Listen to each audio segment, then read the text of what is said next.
I'm Ann Davis, as John said, and I'm managing attorney with the Nashville office of the Southern Environmental Law Center. So the Southern Environmental Law Center is a nonprofit advocacy group that operates in 6 southern states. We're in North Carolina, South Carolina, Virginia, Tennessee, Alabama, and Georgia. And our mission is to protect the environment through the power of the law. So we do a mixture of policy work and litigation. We don't charge any fees for our services. We're totally funded by private donations from foundations, families, and individuals. And we work in all areas of the environment. We protect water, we protect coastal areas, mountain areas, do air and energy work as well. In the last few years, we've gotten involved with fracking. And our position on fracking as an organization is that we believe that we need a mix of energy in our country, and we believe that there are ways and places that fracking can be done safely and without damage to the environment. So we are not an anti-fracking group. However, we do believe that strong regulations are needed to protect the environment, and we also believe that there are certain places where fracking just shouldn't occur because of the nature of the place. So 3 different places that we've gotten involved in are as follows. The first is the George Washington Forest in Virginia. And the Forest Management, the Forest Service is redoing the management plan for the forest there, and they are considering whether they're going to now allow fracking in the forest. We are very opposed to that. That provides drinking water for about 250,000 people, comes from that forest. There are 1 million visitors a year to that forest. It is a very popular forest, and we think that fracking doesn't need to happen there. We've submitted comments on that. Right now, it's in Washington, and the Forest Service will make a decision. Another instance is in the Talladega National Forest in Alabama. There was a proposal about a year ago to lease 43,000 acres. This land designated by Tennessee as being desirable to protect, as being one of the highest priorities to protect. And again, it's because of the special nature of the land here, the biodiversity, the exceptional waterways, and so on. So just to kind of give you a sense, you can't really see the key of the map. What we've got in red are the UT property that UT was proposing to lease. I'm sorry, you can't see here. The green, the darker green is state-owned land, and this right here, the lighter green is conservation easements. The rivers that you see that are in dark blue are exceptional waters of the state of Tennessee. Up here, you'll see these crosshatches are where endangered species have been identified. So in 2005, this Heritage Conservation Trust Fund Act was passed. By 2007, Tennessee had completed a plan to connect the Cumberlands, which led to protection of 130,000 acres of land, either in fee simple or by conservation easement. It was the largest land conservation effort in the state of Tennessee since the creation of the Great Smoky Mountain National Park. The area saved, which was 3 times the size of the District of Columbia, just to give you an idea, also linked to 66,000 acres of existing public land.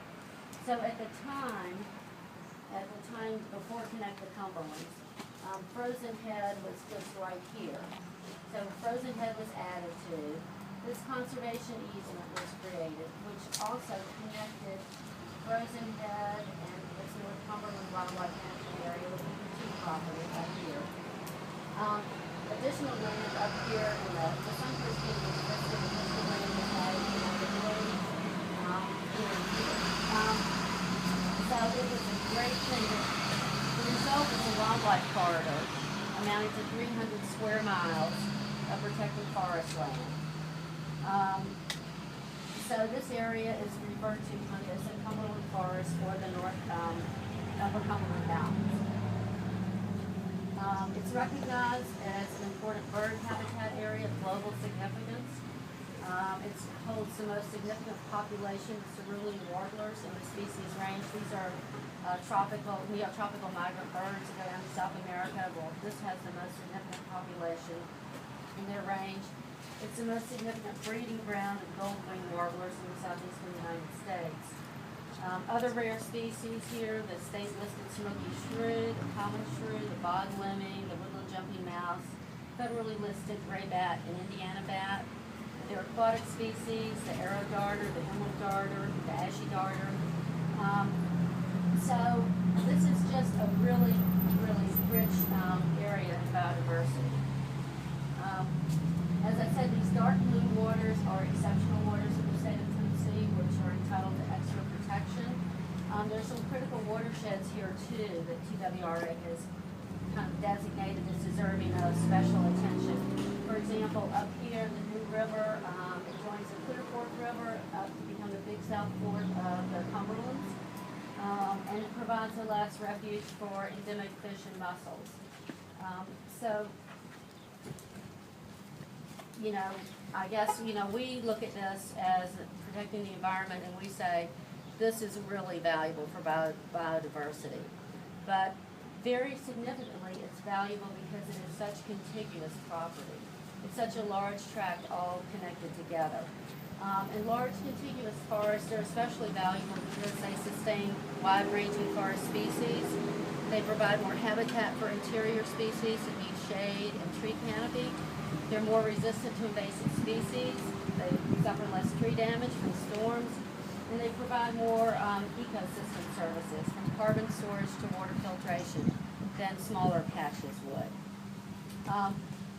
Tennessee Wildlife Resources Agency feels they're especially important as wildlife corridors. The contiguous nature of the property enables wildlife to move freely, and especially with climate change, wildlife are going to need to move freely. So it's an area that we feel strongly about protecting. This UT property right here was acquired by UT in the 1930s, and it was old strip mining sites.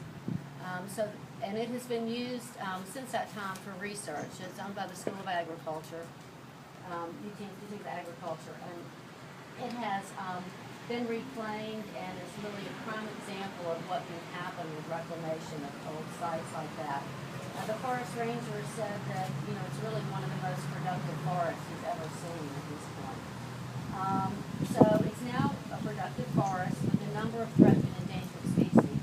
Now, you don't see them designated on here because I don't know that anyone has ever documented publicly that they're there, but UT itself and its own documented its field guide to threatened and endangered species on its research and education center lists over 40 threatened and endangered species of plants and animals that they think may be present on their property. It's also important because it's contiguous to this other property. I talked about the benefit of contiguous property. So not only is it a productive forest in its own right with valuable habitat, but right here, this whole conservation easement, you know, was to connect this, and this. So there you go. And it's also valuable because UT owns the mineral rights. And I'm going to grab another map. Be your tripod any day. Can I get you to be the tripod for this Can you clarify for us, Yeah. the purple section on the map, is that also part of the conservation? Yeah. The purple, I'm sorry, I called it gray, but the purple. This section is what Tennessee would like to protect. This is in Tennessee's plan as land that's very important. So, you know, for example, right down here, you've got Catoosa Wildlife Management. So Tennessee would love to have land in here. If it can ever buy it. It's got some little conservation easements here and there. You got the Cumberland Trail going up there, but When you say Tennessee, who like? well, the plan, Tennessee Wildlife Resources Agency was the one who I think did this plan, and I think they worked with the Nature Conservancy as well. But it was under this Conservation Trust Fund Act. They were instructed to designate lands for protection. So this is not all state officials. Right. Although I will say the act was passed by the legislature to create this, and so when I say the mineral rights are owned by UT, which makes it significant, this map shows drilling sites. So when Tennessee acquired a bunch of this land to connect the Cumberlands, Tennessee usually did not acquire the mineral rights because it could not afford to do so. There may have been some buyers that weren't willing to sell, but in large part, we just didn't have the money. So, for example, right here in the addition to Frozen Head, you'll see some drilling sites. In this conservation easement, there are a number of sites. Up here, there are a number of sites. And then throughout this area down here, there are a number of sites. But so when we looked at this and we said, Tennessee has the opportunity to maintain this land undrilled, that made it pretty special land up here because there's other land that right now we can't maintain it that way because of the pre-existing mineral rights. Now, excuse me, are yeah. those all existing drill sites? Those are existing drill sites that, yeah, our GIS person used data from TDEC to create this. So those are supposed to be existing drilling sites. But none of them are active. No, these are supposed to be active sites, I believe, or at least they have not been closed. Some are Wait, just to temporary clarify, abandonment. Yeah, yeah. When you say drill sites, you're not actually meaning they're actively drilling, those are well sites, correct? Those are There were well well sites. sites. Yes. They go into a temporary abandonment, then Right. horizontal fracking comes But out, and they- they revisit old wells. But so they've been drilled in the past and they're current existing wells that have they're not actively being drilled. They're existing wells, whether they're actively being drilled or not, I don't know. They're still showing as existing wells on the TDEC, information. They may be existing wells temporarily abandoned or not being used. But, Can yeah, John. Yeah, to answer that, Yes. at present, there's no drilling going on here, but there has been this year, but most of these are in production, or wells that are being actively produced, but they're well sites. We're going to see a bunch right along. Can you explain who TDEC is? Sorry, yes, Tennessee Department of Environment and Conservation. Thank you. So, I've talked about why we feel that this property is really special. And so I just talked for a minute, yeah. Hold on. Oh, sorry. Just talk for a minute about why we were concerned about fracking on the property.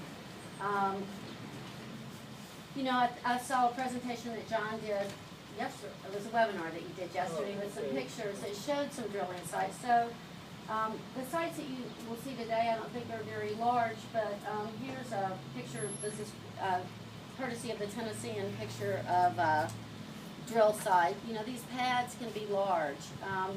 They can be anywhere. And here's another idea of kind of the heavy equipment up there. Those are actively being drilled. These are. This was the Tennessean reporter Dwayne Gang went out to a console site and took these pictures. So thank you to Dwayne for these. But what we're concerned about is that fracking or drilling, but fracking in particular, will turn the landscape or forests into an industrial site. So if you have a well pad anywhere from 1 acre to 7 acres, you have associated roads, you have pipelines, and so on. All of a sudden, what was once a forest is clear cut. Yeah. Oh, so I think you can finish your sentence, sorry. What once was once a forest is clear cut, and that habitat is lost. Yeah. So a well pad, that's 1 to 7 acres, that's just, when you say pad, it's concrete or Just what? graded flat earth, Graded. and usually with gravel to control erosion in some parts of it. Okay. Y'all use caliche here? Use caliche to make the pads? No, that's probably just That would be a question for Never heard of it, no. Yep. Yeah, it's local contractors. Yeah.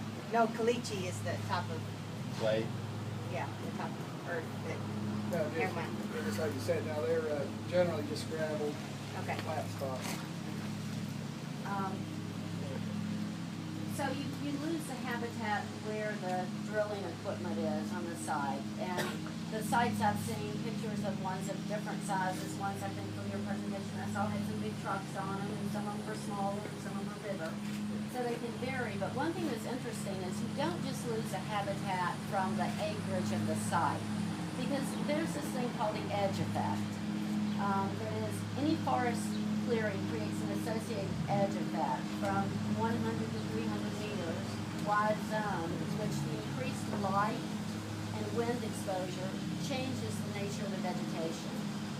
And that changes the desire of the animals to come near to that site. So the Nature Conservancy estimates that for each acre you lose for a well pad, you lose another 2.5 acres from the associated edge effect.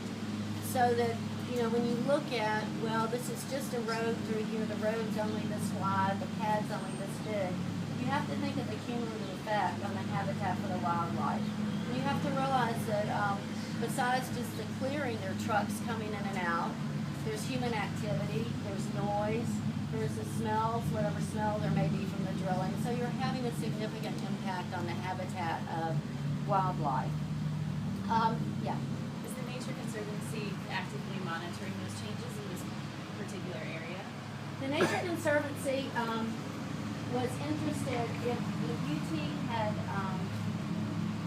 engaged in fracking on the site. The Nature Conservancy has asked you, and has formally asked UT to allow it to be involved in helping design where the sites would go, where the drill sites would be, and how to minimize that.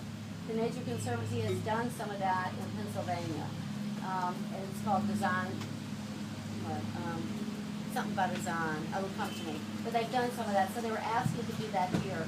UT did create an environmental advisory board, but they never, maybe they just hadn't gotten that far as to whether the Nature Conservancy would be involved. Where does the material come from to build the drill sites?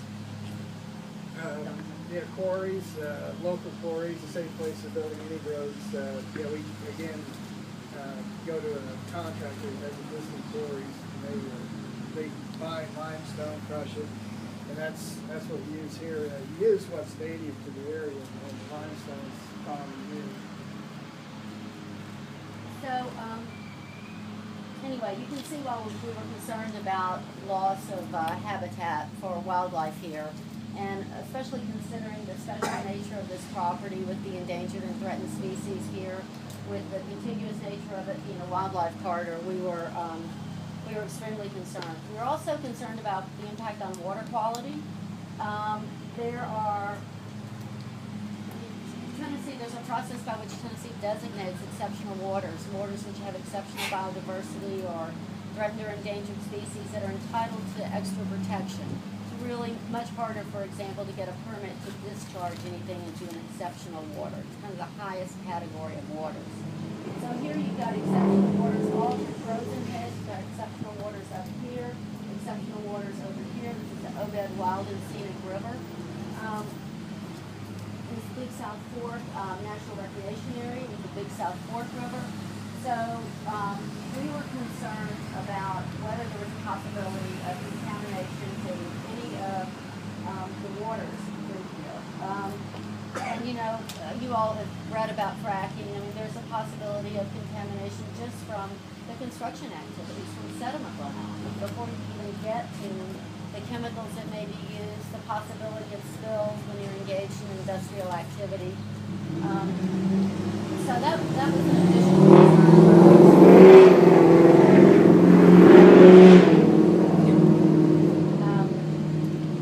So for these reasons, we asked the State Building Commission, we said, please don't approve this request for proposal for fracking. The State Building Commission approved it anyway.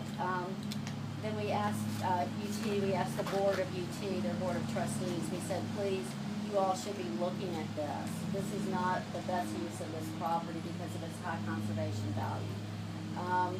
The board of trustees agreed to consider, and they were going to talk about it at their October board meeting, and we're going to hear from concerned students and faculty members. And then the bids came in and with a no bid. So it's on hold for now.